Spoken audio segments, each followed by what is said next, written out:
नमस्कार दोस्तों, मैं हूं आपकी अनीता सिंह। हम पढ़ रहे थे अलंकार। अलंकार में हम अतिशयोक्ति अलंकार को देख रहे थे। अतिशयोक्ति अलंकार किसे कहते हैं? जहां किसी वस्तु, घटना अथवा दृश्य का बढ़ा चढ़ाकर वर्णन किया जाए, वहां अतिशयोक्ति अलंकार होता है। अतिशयोक्ति अलंकार के हम लोगों ने 7 भेद देखे थे, जिसमें से 3 को हमने पढ़ लिया था, चौथा हमें पढ़ना है। रूप का अतिशयोक्ति, भेद का अतिशयोक्ति, संबंधातिशयोक्ति, इन तीनों को हम लोगों ने पहले ही देख लिया था। आज हम पढ़ेंगे असंबंधातिशयोक्ति अलंकार, अक्रमातिशयोक्ति अलंकार। इन दोनों के बारे में आज चर्चा की जाएगी। उसके बाद चपलातिशयोक्ति और अत्यंतातिशयोक्ति, ये दो जो है इसके बारे में हम आगे चर्चा करेंगे। चलिए आज हम शुरू करते हैं और पढ़ते हैं असंबंधातिशयोक्ति अलंकार। अगर आपने वीडियो को लाइक और सब्सक्राइब नहीं किया है तो प्लीज़ वीडियो को लाइक और सब्सक्राइब कर लीजिए, और जो है पिछला वीडियो नहीं देखा है तो उसे ज़रूर देखिएगा, क्योंकि जब पिछला वीडियो नहीं देखेंगे तो आगे की चीज़ें आपको समझ में नहीं आएंगी। चलिए शुरू करते हैं।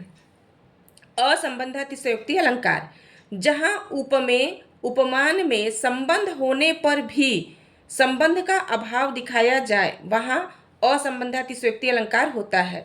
यानी उपमेय उपमान में संबंध होगा, फिर भी उसे जो है असमर्थ बताया जाएगा, उसे जो है वहाँ अभाव दिखाया जाएगा, वहाँ पे क्या हो जाएगा? असंबंधातिशयोक्ति अलंकार होगा। अगर असंबंधातिशयोक्ति अलंकार ऑप्शन में हो ही न, तो कौन सा अलंकार हो जाएगा? अतिशयोक्ति अलंकार हो जाएगा। ध्यान से समझिए इसको, क्योंकि असंबंधातिशयोक्ति अलंकार ऑप्शन में अगर नहीं रहा तो ये सारे किसके उदाहरण हो जाएंगे? तो सारे के सारे उदाहरण जो वो हो जाएंगे अतिशयोक्ति अलंकार के उदाहरण हो जाएंगे।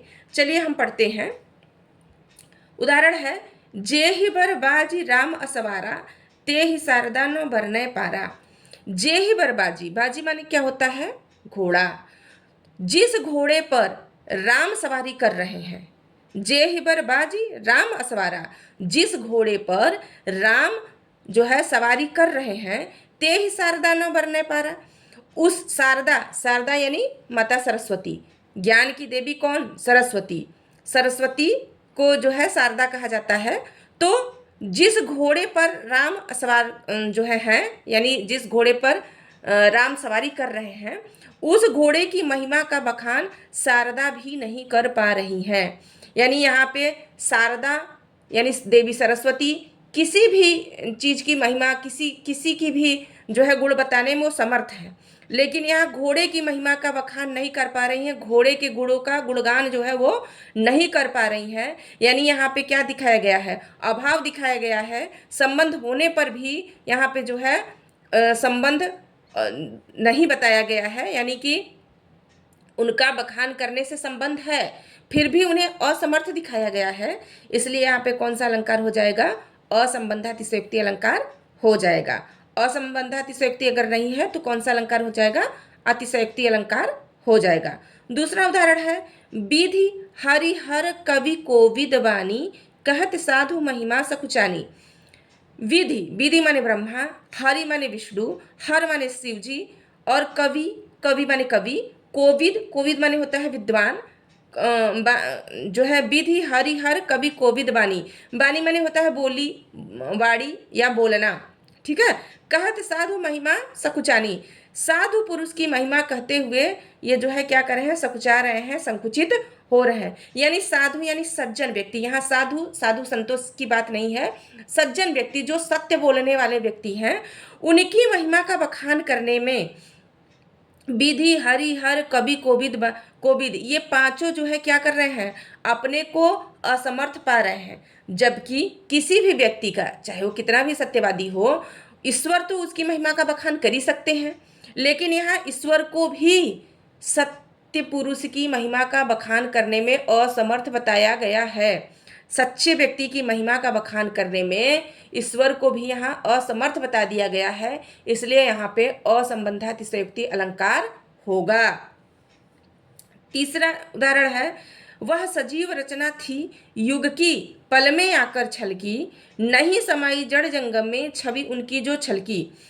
नहीं समाई जड़ जंगम में, जड़ यानी जो चलायमान नहीं है, जंगम यानी जो चलायमान है, यानी जो है समस्त सृष्टि में उनकी छवि जो है नहीं समा पाई।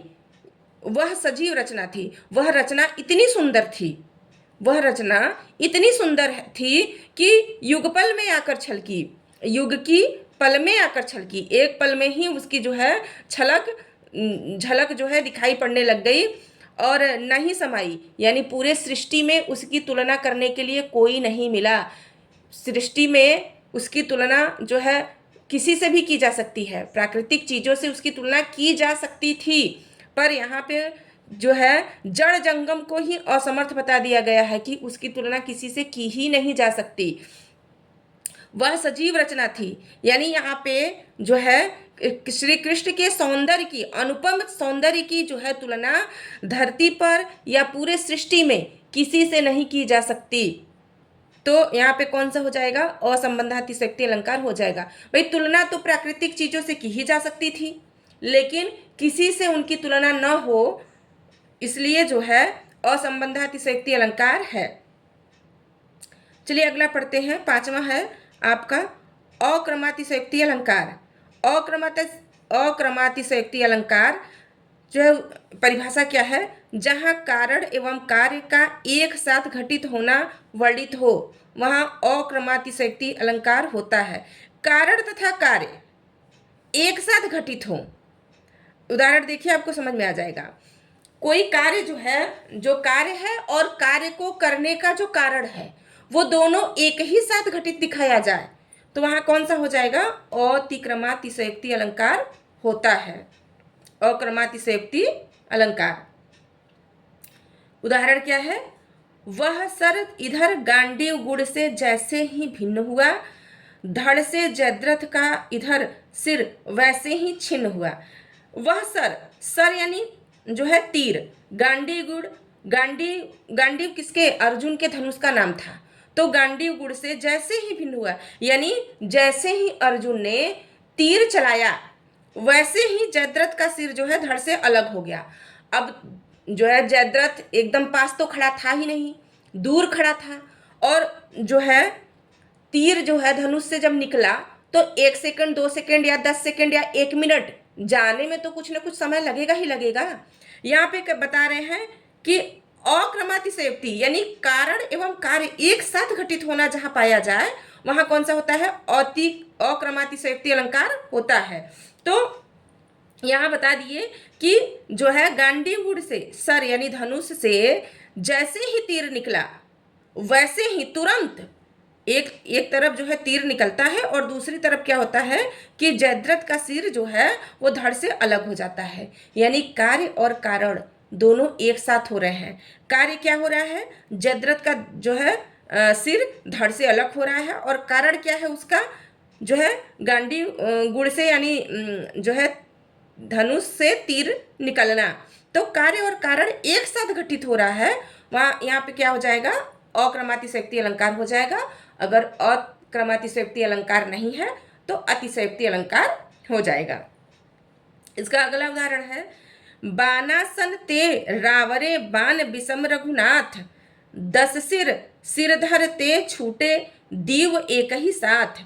यानी कि यहाँ पे भी वही बात कही गई है कि रघुनाथ यानी राम ने जैसे ही तीर मारा, राम के तीर मारते ही 10 सिर यानी रावण का सिर जो है एक तरफ जो है राम के धनुष से तीर निकला, और दूसरी तरफ जो है रावण का सिर जो है धड़ से अलग हो गया। सिर धड़ से छूटे, धड़ से जो है सिर क्या हो गया? छूट गया, अलग हो गया। तो एक ही साथ दीव एक ही साथ, दोनों कार्य क्या हुआ? एक ही साथ हो गए। रावण का जो है सिर धड़ से अलग होना और राम के धनुष से तीर निकलना, दोनों एक ही साथ वर्णित किया गया है। इसलिए यहाँ पे कौन सा अलंकार हो जाएगा? अक्रमातिशयोक्ति अलंकार हो जाएगा। चलिए आज का यही खत्म करते हैं। आगे कल मिलेंगे हम, जो है कल पढ़ेंगे चपलातिशयोक्ति अलंकार और अत्यंत अतिशयोक्ति अलंकार। जय हिंद।